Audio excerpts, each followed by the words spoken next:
ഏറ്റു പ്രാർത്ഥിക്കാം. അമ്മേ പരിശുദ്ധമ്മേ, ദൈവമാതാവേ, കൃപാസനത്തിലൂടെ ഞങ്ങൾക്കും ഞങ്ങളുടെ ദേശത്തിന് അമ്മ മാധ്യസ്ഥം തേടി തന്ന എല്ലാ അനുഗ്രഹങ്ങൾക്കും കൃപകൾക്കും ഞങ്ങൾ ഹൃദയം നിറഞ്ഞ നന്ദി പറയുന്നു. ശ്രുതികട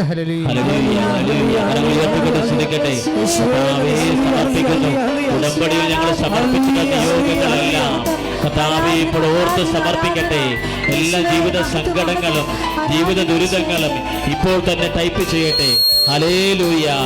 പരിശുദ്ധ പരമദിവ്യകാരുണ്യത്തിന് നേരവും ആരാധനയും സ്തുതിയും പുകഴ്ചയും ഉണ്ടായിരിക്കട്ടെ. പ്രാർത്ഥിക്കുക. അമ്മേ പരിശുദ്ധമ്മേ, പരിശുദ്ധമ്മേ, ദൈവമാതാവേ, 2004 ഡിസംബർ 7-ാം തീയതി ഉച്ചകഴിഞ്ഞ് 2:30 കൃപാസനത്തിൽ സംഭവിച്ച അമ്മയുടെ പ്രത്യക്ഷപ്പെടലിനെ കുറിച്ച് സഭയ്ക്ക് സമർപ്പിച്ചിരിക്കുന്ന പഠനരേഖകളുടെ വസ്തുനിഷ്ഠവും ദൈവശാസ്ത്ര പ്രകാരമുള്ളതുമായ അന്വേഷണ പഠനങ്ങൾ നടത്തി ആ പ്രത്യക്ഷപ്പെടലിലൂടെ പ്രകടമായ മാതാവിന്റെ പ്രത്യേക കരുതലും സംരക്ഷണവും വെളിപ്പെടുത്തുന്ന പണ്ഡിതരുടെ പ്രവാചകന്മാരുടെ വാഗ്ദാനത്തിന്റെ പേടകവും പ്രകൃതിയുടെ മാതാവുമായ പരിശുദ്ധ അമ്മയുടെ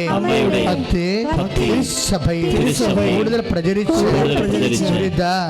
ദുരന്ത അവസ്ഥകളിൽ പെട്ട് കഴിയുന്ന അനേകായിരം മക്കൾക്ക് ദൈവത്തിന്റെ സാന്നിധ്യം കൂടുതൽ അനുഭവിക്കുക വഴി ആത്മീയവിശുദ്ധിയും ദൈവശക്തിയും കൈവരിക്കുവാൻ അനുഗ്രഹിക്കണമേ.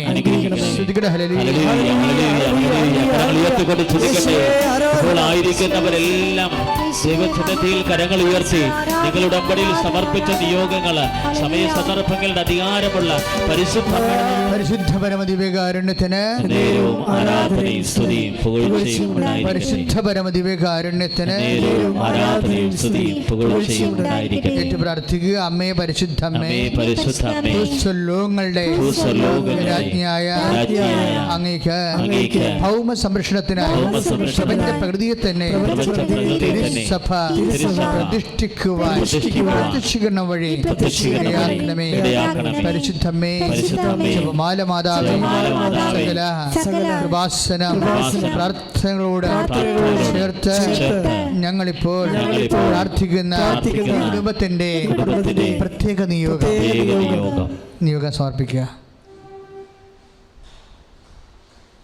പരിശുദ്ധ അമ്മയ്ക്ക് നിങ്ങളുടെ കുടുംബത്തിൻ്റെ നിയോഗങ്ങൾ, വ്യക്തിപരമായ നിയോഗങ്ങൾ, പ്രാർത്ഥന ആവശ്യങ്ങൾ ഭക്തിപൂർവ്വം സമർപ്പിക്കുക.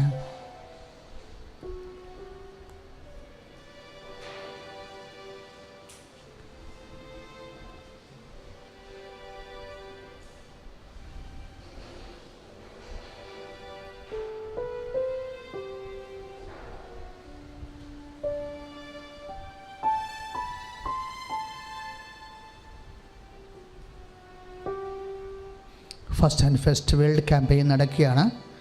അതിൽ പങ്കെടുക്കുന്ന എല്ലാവരെയും പ്രത്യേക പരിശുദ്ധാത്മാവ് സഭയ്ക്ക് വേണ്ടിയും സുവിശേഷത്തിൻ്റെ സാക്ഷികളാക്കി മാറ്റാൻ വേണ്ടി മൗനമായി പ്രാർത്ഥിക്കുക.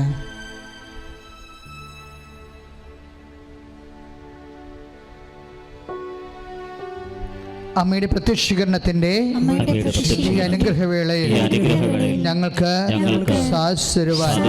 കഴിയണമേ.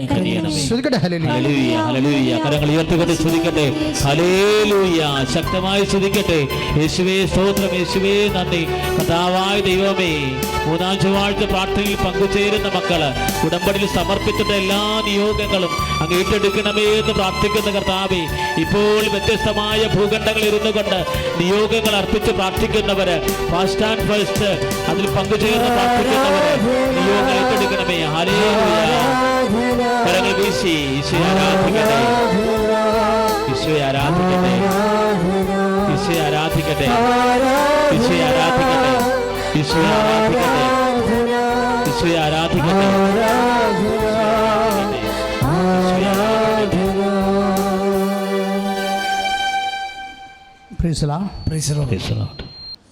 ഭവനരഹിതരെ വീടില്ലാണ്ടിരിക്കുമ്പോഴും വാടകയ്ക്ക് താമസിക്കുമ്പോഴും വാടക കൊടുക്കാൻ ഇല്ലാണ്ടിരിക്കുമ്പോഴും അവർ നമ്മളെ ഇറക്കി വിടുമ്പോഴും അങ്ങനെ വേദനപ്പെടുന്ന അനേകം മക്കൾ ഈ ഭൂമിയിലുണ്ട്. ഒരു പക്ഷേ ഒരു 30% വരും.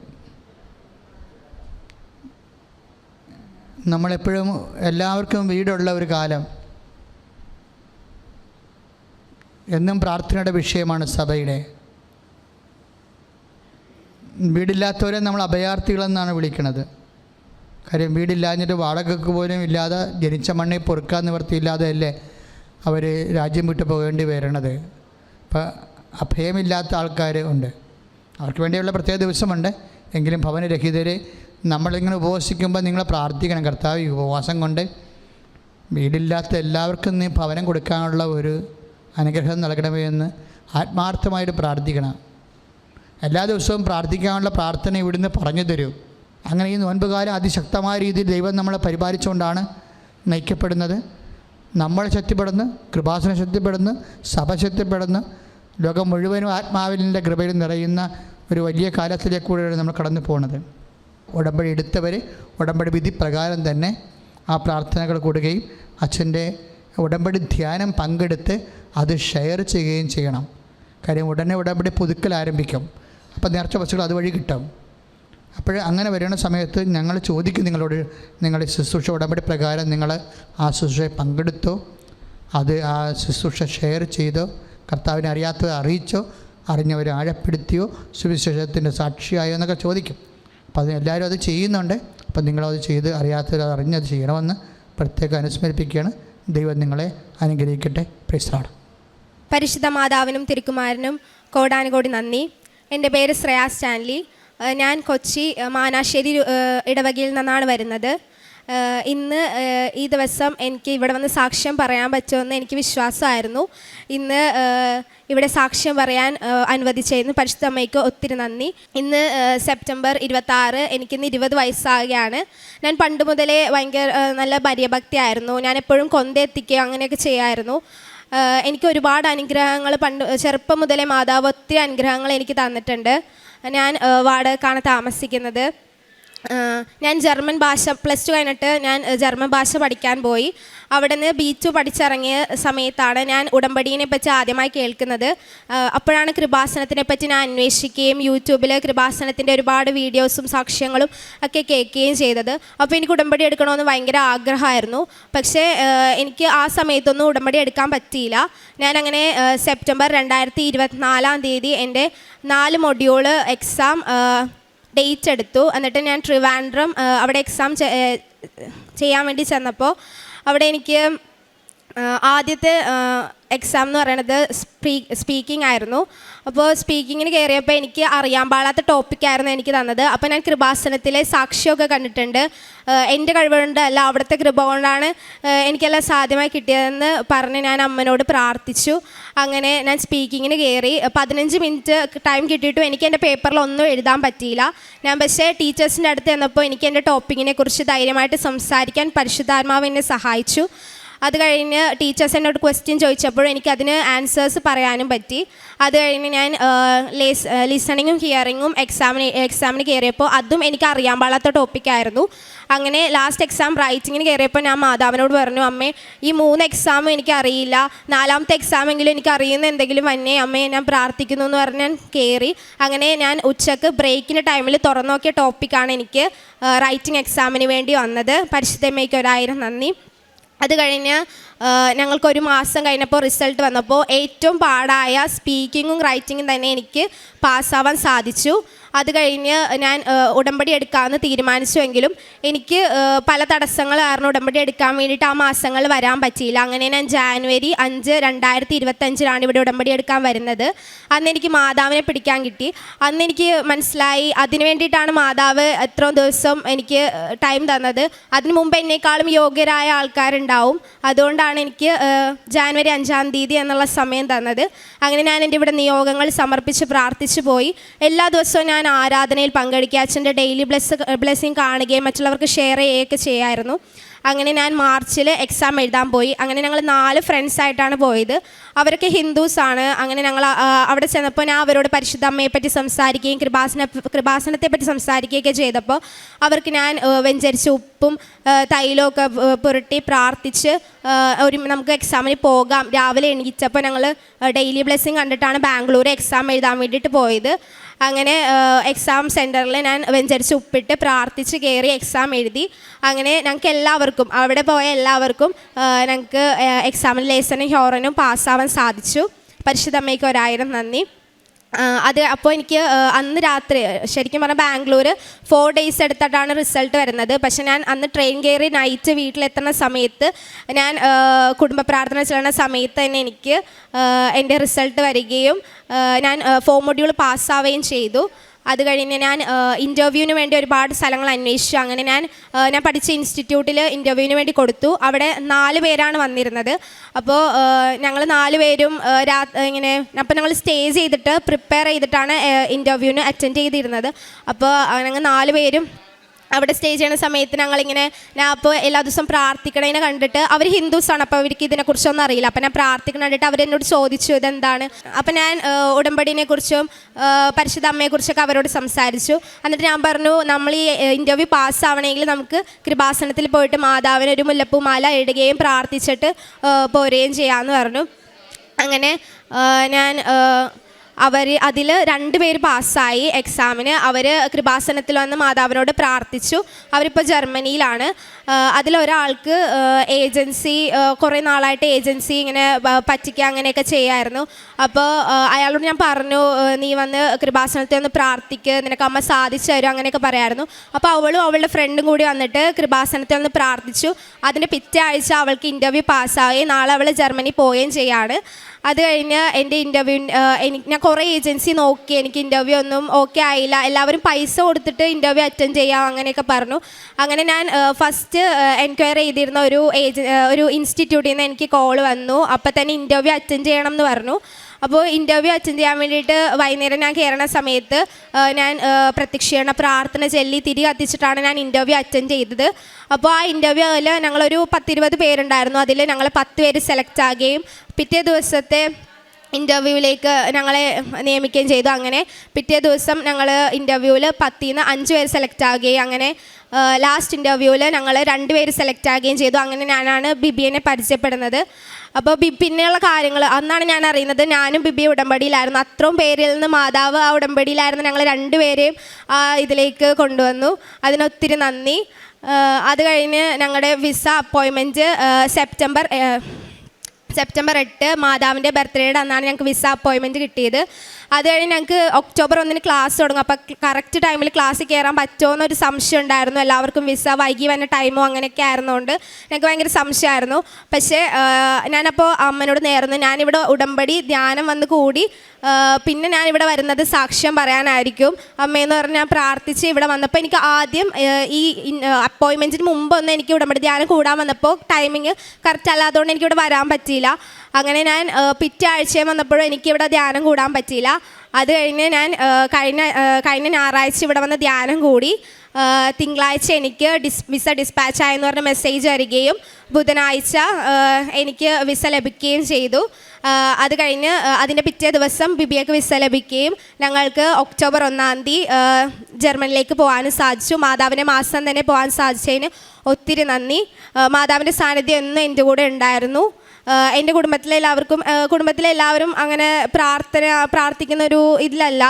അപ്പോൾ ഞാൻ അവർക്ക് വേണ്ടി ഒത്തിരി പ്രാർത്ഥിക്കുമായിരുന്നു. എൻ്റെ അപ്പം മദ്യപിക്കായിരുന്നു. അപ്പോൾ അവരെ ഞാൻ ധ്യാനത്തിന് വിട്ടു. അത് കഴിഞ്ഞ് ഇത്രയും മാസമായിട്ട് എൻ്റെ അപ്പം മദ്യപിച്ചിട്ടില്ല. എൻ്റെ കുടുംബം ഭയങ്കര ആത്മീയതയിലേക്ക് വളർന്നു. പള്ളിയിൽ പോവുകയും അതുപോലെ ബൈബിൾ വായിക്കുകയും ദിവസവും കുടുംബ പ്രാർത്ഥന ചെല്ലുകയൊക്കെ ചെയ്തു. ഞാൻ ദിവസവും ബൈബിൾ വായിക്കുന്ന ഒരാളല്ല. പക്ഷേ ഞാൻ ഉടമ്പടി എടുത്തതിന് ശേഷം ദിവസവും ബൈബിൾ വായിക്കുകയും പള്ളിയിൽ പോവുകയും പ്രത്യക്ഷീകരണ പ്രാർത്ഥന ചെല്ലുകയും അച്ഛൻ്റെ ഡെയിലി ബ്ലെസ്സിങ് എല്ലാവർക്കും അയച്ചു കൊടുക്കുക. അപ്പോൾ ഒരുപാട് പേര് എന്നെ പരിഹസിക്കും. പക്ഷേ അവരും അവസാനം മാതാവിൻ്റെ അടുത്ത് തന്നെ എത്തുന്നതായിട്ട് ഞാൻ കാണാറുണ്ട്. അങ്ങനെ ഡെയിലി ബ്ലെസ്സിങ് എല്ലാവർക്കും അയച്ചു കൊടുക്കുകയും ഉടമ്പടി ധ്യാനം എല്ലാവർക്കും ഷെയർ ചെയ്യുകയൊക്കെ ചെയ്തു. കാരുണ്യപ്രവൃത്തിയായിട്ട് ഞാൻ ചെയ്തത്, ഞങ്ങളുടെ അവിടെ ഫോർട്ട് കൊച്ചിയിൽ ഓൾഡ് ഏജ് ഹോം ഉണ്ട്. അവിടെ ഞാൻ ഇടയ്ക്കിടയ്ക്ക് ചായയുടെ സ്നാക്സ് ഒക്കെ ആയിട്ട് പോയി അവരോട് സംസാരിക്കുകയും അവരോട് കുറേ കാര്യങ്ങൾ പങ്കുവയ്ക്കുകയും അവിടുത്തെ രോഗികളെ സന്ദർശിച്ച് അവർക്ക് ആശ്വാസം പകരുകയൊക്കെ ചെയ്തു. അതുപോലെ തന്നെ പ്രേക്ഷിത പ്രവർത്തനമായിട്ട് ചെയ്തത്, ഞാനിവിടെ വന്ന് പത്രം വാങ്ങിച്ച് ആ ക്രൈസ്തവർക്കായാലും എല്ലാവർക്കും ഞാൻ മാതാവിനെക്കുറിച്ച് പറഞ്ഞു കൊടുക്കും. അതുപോലെ തന്നെ ഇപ്പം ഞാൻ കൃപാസനത്തിൽ വന്ന സമയത്ത് ഞാൻ ഒരുപാട് പേര് ഇങ്ങനെ ബസ്സിൽ വെച്ചും ഇവിടെ നിന്ന് പ്രാർത്ഥിച്ച് പോകുന്ന ടൈമിലൊക്കെ കാണും. അപ്പോൾ അവരൊക്കെ ഇങ്ങനെ ഒരുപാട് പ്രതീക്ഷകൾ പോയി അങ്ങനെ വന്ന ആൾക്കാരായിരിക്കും. പക്ഷെ എനിക്ക് കിട്ടിയ മാതാവിൻ്റെ അനുഭവം ഞാൻ അവരോടൊക്കെ ഷെയർ ചെയ്ത് കഴിയുമ്പോഴത്തേക്കും അവർക്കൊരു ആശ്വാസവും അതൊക്കെ എനിക്ക് വളരെ സന്തോഷമായ കാര്യമാണ്. എല്ലാ അനുഗ്രഹത്തിനും മാതാവിന് ഒത്തിരി നന്ദി. ഈശോമിശിഹായ്ക്ക് സ്തുതിയായിരിക്കട്ടെ. എൻ്റെ പേര് ബിബിയ ബെന്നി. ഞാൻ പാലാ രൂപതയിലെ കുറവലങ്ങാട് ഇടവക അംഗമാണ്. ഞാൻ ആദ്യമായി ഉടമ്പടി എടുക്കുന്നത് 2025 ജനുവരി 26 തീയതിയാണ്. ഞാൻ ഉടമ്പടി എടുക്കാനുണ്ടായ സാഹചര്യം, ഞാൻ ജർമ്മൻ ലാംഗ്വേജ് പഠിക്കുന്ന ഒരു സ്റ്റുഡൻ്റാണ്. അപ്പോൾ എക്സാമിന് ഡേറ്റ് കിട്ടാതെ വിഷമിച്ചിരുന്ന സിറ്റുവേഷൻസിലൊക്കെ light the candle prayer request അയക്കുകയും 10 ദിവസത്തിനകം എനിക്ക് ഡേറ്റ് കിട്ടുകയും ചെയ്തിട്ടുണ്ട്. അതേപോലെ എൻ്റെ അമ്മ വർഷങ്ങളായി ഉടമ്പടി എടുത്തിട്ടുള്ള ഒരാളാണ്. അപ്പോൾ അമ്മ തന്ന ഉടമ്പടി കാശ് രൂപം വെച്ചിട്ടാണ് ഞാൻ ജർമ്മൻ ലാംഗ്വേജിൻ്റെ 4 മൊഡ്യൂൾ എക്സാമുകൾ എഴുതുകയും എല്ലാ മൊഡ്യൂളും ഞാൻ പാസ്സാവുകയും ചെയ്തു. അതുകൊണ്ട് തന്നെ സ്വന്തമായി ഉടമ്പടി എടുക്കണം എന്ന ആഗ്രഹത്താലാണ് ജനുവരി 26 ഞാനിവിടെ വന്ന് ഉടമ്പടി എടുക്കുന്നത്. അതിനുശേഷം പലതവണ കൃപാസനത്തിൽ വന്നെങ്കിലും ആ ഉടമ്പടി പുതുക്കാനുള്ളൊരു സാഹചര്യം എനിക്ക് ഒത്തു വന്നില്ല. അങ്ങനെ കഴിഞ്ഞ ജൂൺ 29 തീയതി ഞാൻ എൻ്റെ ഉടമ്പടി പുതുക്കി. ജൂൺ 30 തീയതി എനിക്ക് ജർമ്മനിയിൽ നിന്ന് നഴ്സിംഗ് ഹൗസ് ബിൽഡിങ്ങിൻ്റെ ഇൻ്റർവ്യൂ ഉണ്ടായിരുന്നു. ആ ഇൻ്റർവ്യൂ ഞാൻ മാതാവിൻ്റെ കാശുരൂപം കയ്യിൽ പിടിച്ചുകൊണ്ട് ഇൻ്റർവ്യൂ അറ്റൻഡ് ചെയ്യുകയും അത് പാസ്സാവാനും എനിക്ക് സാധിച്ചു. അതിനുശേഷം ഒരാഴ്ചക്കകം തന്നെ കോൺട്രാക്റ്റ് വന്നു. ഒക്ടോബർ 1 ക്ലാസ് തുടങ്ങും എന്നാണ് കോൺട്രാക്റ്റിൽ പറഞ്ഞിരുന്നത്. അതുകൊണ്ട് തന്നെ സെപ്റ്റംബർ 8 തീയതി VFSന് ഡേറ്റ് എടുത്തു. പക്ഷേ എന്നാലും വിസ കറക്റ്റ് സമയത്ത് കിട്ടുമോ, ഒക്ടോബർ 1 ചെല്ലാൻ പറ്റുമോ, വിസ റിജക്റ്റ് ആകുമോ, അങ്ങനെ ഒത്തിരി ടെൻഷൻ ഉണ്ടായിരുന്നു. അതുകൊണ്ട് തന്നെ കഴിഞ്ഞ ഞായറാഴ്ച ഞാനും അമ്മയും കൂടെ കൃപാസനത്തിൽ വന്ന് പ്രാർത്ഥിക്കുകയും ചൊവ്വാഴ്ച തന്നെ വിസ ഡിസ്പാച്ചായി എന്ന മെയിൽ എനിക്ക് ലഭിക്കുകയും ചെയ്തു. ഇന്നലെ വിസ എൻ്റെ കയ്യിൽ കിട്ടി. ഞാൻ പേടിച്ചിരുന്ന പോലെ റിജക്ഷനും കാര്യങ്ങളും ഒന്നും ഇല്ലായിരുന്നു. ഇന്നലെ തന്നെ ടിക്കറ്റ് എടുക്കുകയും ചെയ്തു. അതേപോലെ ഒന്നിച്ച് പോകാൻ പറ്റണം എന്നൊരു ആഗ്രഹം ഉണ്ടായിരുന്നു. അപ്പോൾ ഞങ്ങൾക്ക് 2 പേർക്കും ഒരേ ദിവസം ഒരേ ഫ്ലൈറ്റിൽ തന്നെ പോകാനുള്ള അനുഗ്രഹവും അമ്മ മാതാവ് നൽകി. പ്രേക്ഷിത പ്രവർത്തനമായിട്ട് ഞാൻ ചെയ്തുകൊണ്ടിരുന്നത് കൃപാസനത്തിലെ പത്രം പറ്റുന്ന പോലെ എല്ലാവർക്കും കൊടുക്കും. പിന്നെ അതോടൊപ്പം ഞങ്ങളുടെ ഇടവക പള്ളിയിൽ എല്ലാ വെള്ളിയാഴ്ചകളിലും എണ്ണ ഒഴിക്കുകയും ഡെയിലി ബൈബിൾ വായിക്കുകയും ചെയ്യാറുണ്ട്. കാരുണ്യ പ്രവർത്തികളായിട്ട് എന്നെക്കൊണ്ട് പറ്റുന്ന പോലെ പാവങ്ങളെ സഹായിക്കാനും പിന്നെ ഓൾഡ് ഏജ് ഹോമിലുള്ള അവർക്ക് ഒരു നേരത്തെ ആഹാരത്തിനുള്ള തുക കൊടുക്കുകയും ചെയ്തിട്ടുണ്ട്. ഇത്രയും അനുഗ്രഹങ്ങൾ എൻ്റെ ജീവിതത്തിൽ നൽകിയ ഈശോയ്ക്കും അമ്മ മാതാവിനും കോടാനുകോടി നന്ദി. എൻ്റെ പേര് സുസ്മി ജസ്റ്റിൻ. ഞാൻ തൃശ്ശൂർ ജില്ലയിൽ നിന്ന് സെൻറ് തോമസ് ചർച്ച് പടവരാട് ഇടവകയിൽ നിന്ന് വരുന്നു. ഞാൻ ഉടമ്പടി എടുത്തത് 13/5/2025 ഞാൻ ഉടമ്പടി എടുക്കാനുണ്ടായ സാഹചര്യം, ഞാൻ 3.5 വർഷമായി വിദേശത്തേക്ക് ശ്രമിച്ചുകൊണ്ടിരിക്കുകയായിരുന്നു. അത് ഓരോ പടിയായി തടസ്സങ്ങൾ മാത്രം കണ്ടുകൊണ്ടുവരുന്ന സമയത്താണ് ഞാൻ ഉടമ്പടിയെ പറ്റിയും കൃപാസന മാതാവിൻ്റെ അനുഗ്രഹത്തെ പറ്റിയും ഒക്കെ അറിഞ്ഞുകൊണ്ടിരുന്നത്. അങ്ങനെ ഞാൻ 3.5 വർഷമായി എന്ന് പറഞ്ഞതിൽ ആദ്യം ഞാൻ കാനഡയിലേക്കാണ് വിസയ്ക്ക് നോക്കിയിരുന്നത്. PR-ന് നോക്കി, തടസ്സം വന്നു. അത് കഴിഞ്ഞിട്ട് സ്റ്റുഡൻറ്റ് വിസയിലേക്ക് നോക്കി. അത് ആദ്യത്തെ തവണ ഭാഗ്യക്കേടാകെ വിഡ്രോവൽ വന്നു. പിന്നത്തെ 2 തവണ റിജക്ഷൻ വന്നു. അങ്ങനെ ഞാൻ ആകെ തളർന്നു പോയി. പിന്നീട് അത് നടക്കാതെ ആയപ്പോൾ ജർമ്മനിയിലേക്ക് സ്റ്റുഡൻറ്റ് വിസ നോക്കി. അതിനുശേഷം വീണ്ടും ന്യൂസിലാൻഡ് വർക്ക് വിസ നോക്കി. ഇതിലെല്ലാം തടസ്സമായിരുന്നു കണ്ടുകൊണ്ടിരുന്നത്. അപ്പോൾ ഞാൻ ദൈവത്തിനോട് മാതാവിനോട് ചോദിച്ചു, ഇത്രയും വലിയ പാപിയാണോ ഞാൻ? എന്ത് തെറ്റാണ് ഞാൻ ചെയ്തിരിക്കുന്നത്? ഇത് വരാനായിട്ട് ഞാൻ എന്ത് തെറ്റാണ് ചെയ്തത് മാതാവേ എന്ന് ചോദിച്ച് ഞാൻ ഒരു വചനം എടുത്തപ്പോൾ എനിക്ക് കിട്ടിയത്, അതിനാൽ നീ ഏതവസ്ഥയിലാണ് അധപതിച്ചെന്ന് ചിന്തിക്കുക, അനുദപിച്ച് ആദ്യത്തെ പ്രവൃത്തികൾ ചെയ്യുക. അപ്പം ഞാൻ അന്ന് തന്നെ തീരുമാനിച്ചു കൃപാസനം മാതാവിൻ്റെ പുണ്യഭൂമിയിലേക്ക് വരണമെന്ന്. അങ്ങനെ 13 തീയതി ഞാൻ ഉടമ്പടി എടുത്തു. പിറ്റേ ദിവസം തന്നെ ഞാൻ ജർമ്മനിയിലേക്ക് വെച്ചിരിക്കുന്ന വിസ ഓൺലൈനിൽ സബ്മിഷനായി. അപ്പോൾ എനിക്ക് പൂർണ്ണമായി വിശ്വാസമായി എൻ്റെ മാതാവ് കൈവിട്ടിട്ടില്ല എന്ന്. അവിടെ നിന്ന് ഞാൻ എൻ്റെ പ്രവർത്തികൾ ചെയ്തു തുടങ്ങി. പിന്നീട് VFS വെക്കണമായിരുന്നു ജർമ്മനിയിലേക്ക് പോകാനായിട്ട്. അപ്പോൾ ഏജൻസിക്കാർ പറഞ്ഞു, ഇപ്പോൾ ഒരുപാട് സമയം എടുക്കുന്നുണ്ട്, 3 മാസം 4 മാസം വരെയൊക്കെയാണ് സമയം, വേഗം എടുക്കണമെന്നുണ്ടെങ്കിൽ ബ്ലാക്കിൽ പൈസ കൊടുത്ത് എടുക്കണം എന്ന് പറഞ്ഞു. 30,000 40,000 50,000 വരെ എമൗണ്ട് പോകുമായിരുന്നു. അങ്ങനെ ഇരിക്കുന്ന സാഹചര്യത്തിൽ ഞാൻ മാതാവിനോട് കരഞ്ഞപേക്ഷിച്ച് ചോദിച്ചു. അങ്ങനെ 1 മാസം തികച്ചെടുത്തില്ല, അപ്പോഴേക്കും എനിക്ക് VFS ഡേറ്റ് കിട്ടി. അത് വെറും 956 രൂപ മാത്രം കൊടുത്തിട്ടാണ് എനിക്ക് VFS ഡേറ്റ് കിട്ടിയത്. അവിടുന്ന് അങ്ങോട്ട് എൻ്റെ എല്ലാ പ്രോസസ്സുകളും ഭയങ്കര സ്പീഡായിരുന്നു. കൃപാസന മാതാവിനെ സഞ്ചാരി മാതാവെന്നും സമയച്ചുരുക്കത്തിൻ്റെ മാതാവെന്നും വിളിക്കുന്നതിൽ ഇത്രമാത്രം വലിയ കൃപയും അനുഗ്രഹം എനിക്ക് തന്നു എന്ന് എനിക്ക് അപ്പം മനസ്സിലായി. അതിനുശേഷം ഞാൻ ഡേറ്റ് എടുത്തു. എനിക്ക് ആദ്യം വന്നത് ഒക്ടോബറിലായിരുന്നു. വളരെ 5-6 മാസമായി ഞാനിത് തുടങ്ങിക്കൊണ്ടിരിക്കുമായിരുന്നു, ജർമ്മനിയിലേക്കുള്ള വിസ. അങ്ങനെ 6-ാം മാസം ഡേറ്റ് വന്നു. പിന്നീട് എന്തോ ഒരു ഭാഗ്യത്തിന് അത് വീണ്ടും 2 ആഴ്ച മുന്നത്തേക്ക് നീട്ടി കിട്ടുകയായിരുന്നു. പഴയ റീഫണ്ട് എനിക്ക് കിട്ടുകയും ചെയ്തു. അതിനുശേഷം ഞാൻ VFS വന്ന് പെട്ടെന്ന് തന്നെ എൻ്റെ എല്ലാ കാര്യങ്ങളും 3:15 എനിക്ക് അപ്പോയിൻമെൻറ്റ് സമയം. പക്ഷേ 12:45 എനിക്ക് കയറി. ഒരു അരമണിക്കൂർ തികച്ച VFS ഓഫീസിലിരിക്കേണ്ടി വന്നില്ല. അവിടുത്തെ ഇൻ്റർവ്യൂവിൽ ചെയ്യുന്ന ആൾ എന്നോട് നല്ല സൗമ്യമായിട്ടും സ്നേഹത്തോടെയും പുഞ്ചിരിച്ചോടും കൂടി സംസാരിച്ചു. എനിക്കിങ്ങനെ ആളുകളെയൊക്കെ അഭിമുഖീകരിക്കുന്നത് വളരെയധികം ഒരു ചമ്മലുള്ള ആളായിരുന്നു. അവിടുന്ന് മാതാവ് എന്നെ കൈപ്പിടിച്ച് ഉയർത്തി. അതിനുശേഷം VFS കഴിഞ്ഞു അവർ പറഞ്ഞു വെയിറ്റ് ചെയ്യൂ, 2 മാസമൊക്കെ കഴിഞ്ഞിട്ട്. ഇതിന് മുന്നേ അപ്ലൈ ചെയ്തവർക്ക് വരാതിരിക്കാത്തുണ്ട്, പക്ഷെ എനിക്ക് എന്തുകൊണ്ടോ വേഗം വന്നു. മാതാവിൻ്റെ അനുഗ്രഹത്താലാന്ന് ഞാൻ വിശ്വസിക്കുന്നു. VFS വന്ന് എനിക്ക് വിസ വന്നത് 17 സെപ്റ്റംബറിലാണ് വന്നത്. മാതാവിൻ്റെ ദിവസമായ 7 എന്നൊരു ഇത് ഞാൻ ഡേറ്റ് വെച്ച് പ്രാർത്ഥിച്ചതിൻ്റെ ഫലമായിട്ട് എനിക്ക് 17-ാം തീയതി വന്നു. അത് കഴിഞ്ഞ് ഞാൻ വിസയ്ക്ക് ടിക്കറ്റ് എടുക്കാൻ നോക്കിയത് ഒക്ടോബർ 7 ഈ വരുന്ന 7-ാം തീയതി ഞാൻ ജർമ്മനിയിലേക്ക് പോവുകയാണ് മാതാവിൻ്റെ അനുഗ്രഹത്താൽ. അതിലുപരി എനിക്ക് വേറെ രോഗപീഠകളുണ്ടായിരുന്നു. ഡെലിവറിക്ക് ശേഷം 2022 പുറം വേദനയായിട്ട് ഞാൻ ഡോക്ടറെ അടുത്ത് ചെന്നപ്പോൾ ഡിസ്ക് ബൾജ് ആയിട്ടുണ്ടെന്ന് പറഞ്ഞു. അവിടുന്ന് എനിക്ക് പള്ളിയിൽ പോയാലും മുട്ടുകുത്തി അധികം നേരം നിൽക്കാൻ തന്നെ പറ്റില്ല. 29 വയസ്സേ ഉള്ളൂ എനിക്ക്. ഇപ്പം ഞാൻ കസേരയിലോ ബെഞ്ചിലൊക്കെയാണ് പോയിരിക്കാറ്. ഇപ്പോൾ 3 വർഷത്തോളമായിട്ട് എനിക്ക് അങ്ങനെ പുറം വേദനയൊന്നുമില്ല. ഞാനിപ്പോൾ കുടുംബ പ്രാർത്ഥനയിൽ സ്റ്റാർട്ടിങ് തൊട്ട് അവസാനം വരെ മുട്ടുകുത്തി നിൽക്കും. കുർബാനയിലും ആത്മീയമായി എനിക്ക് വളരാൻ വളരെയധികം സാധിച്ചു. അതാണ് എനിക്കിതിലുണ്ടായിരുന്ന ഒരു മാതാവിൻ്റെ വലിയ അനുഗ്രഹം. നാമമാത്രമായി ക്രിസ്ത്യാനിയായിട്ട് ജീവിച്ചിരുന്നു ഞാൻ. ആദ്യമൊക്കെ ജീസസ് യൂത്ത്, KCYM, CLC അങ്ങനെയൊക്കെ ഉണ്ടായിരുന്നു. 8-9 വർഷമായിട്ട് കുർബാനയിൽ ഞായറാഴ്ച മാത്രമേ പോകാറുള്ളൂ. അത് തന്നെ എന്തെങ്കിലും പരിപാടികളോ അങ്ങനെ എന്തെങ്കിലും ഉണ്ടെങ്കിൽ ഞാൻ മാറ്റിവെക്കുമായിരുന്നു. കുടുംബ പ്രാർത്ഥനയാണെങ്കിലും ഇപ്പം എന്തെങ്കിലും ഒരു ദിവസം വല്ല ഫിലിമൊക്കെ ബുക്ക് ചെയ്ത് പോവുകയാണെങ്കിൽ പിന്നെ ക്ഷീണമായിട്ട് അന്നത്തെ കുടുംബ പ്രാർത്ഥനയൊന്നും ചെയ്യില്ലായിരുന്നു. 13/5/2025 തൊട്ട് ഇന്ന് വരെ ഞാൻ കുടുംബ പ്രാർത്ഥനയും കുർബാനയും മുടക്കിയിട്ടില്ല. വേറെ ഒരു കാര്യങ്ങൾക്ക് പോയിട്ടില്ലെങ്കിലും ഇത് കഴിഞ്ഞിട്ടേ മറ്റുള്ള കാര്യങ്ങളുള്ളൂ. അങ്ങനെ എന്നെ മാതാവ് ഒരുപാട് അനുഗ്രഹിച്ചു. പിന്നെ എനിക്ക് ചെറുപ്പം മുതലേ പ്രഷർ ഭയങ്കര കുറവായിരുന്നു. ഇടയ്ക്കിടയ്ക്ക് തലവേദന, തലകറങ്ങി വീഴുമായിരുന്നു. ഞാൻ എന്നും പ്രാർത്ഥിച്ച് മാതാവിൻ്റെ ഉപ്പ് കുടിക്കുന്ന വെള്ളത്തിലും കുളിക്കുന്ന വെള്ളത്തിലും എല്ലാം ഇട്ട് എനിക്ക് എന്തെങ്കിലും ബുദ്ധിമുട്ട് തോന്നിയാൽ അപ്പം ഞാൻ തൈലവും ഉപ്പും ഉപയോഗിച്ച് പ്രാർത്ഥിക്കും. എൻ്റെ മകൾക്ക് മോൾക്കും പനി എന്തെങ്കിലുമൊക്കെ വരുമ്പോൾ ഞാൻ വിശ്വസിച്ച് പ്രാർത്ഥിച്ച് ചെയ്യുമായിരുന്നു. അതൊക്കെ ഉടനടി മാതാവ് മാറ്റി തന്നു. എനിക്കിപ്പോൾ പ്രഷർ സംബന്ധമായിട്ട് അമ്മ എന്നോട് ചോദിക്കും, ഇപ്പോൾ പ്രഷർ കുറവുണ്ടോ? നോക്കുമ്പോൾ പ്രഷർ കുറവൊന്നുമില്ല. തലവേദനയായിട്ട് അങ്ങനെ കറങ്ങി വീഴാറൊന്നുമില്ല. അതും മാതാവിൻ്റെ അനുഗ്രഹമായിട്ട് ഞാൻ കാണുന്നു. പിന്നെ ഇടയ്ക്കിടയ്ക്ക് എനിക്ക് കുഴിനകം വരുന്ന ഒരു ബുദ്ധിമുട്ടുണ്ടായിരുന്നു, കയ്യിലും കാലിലും ഒക്കെ.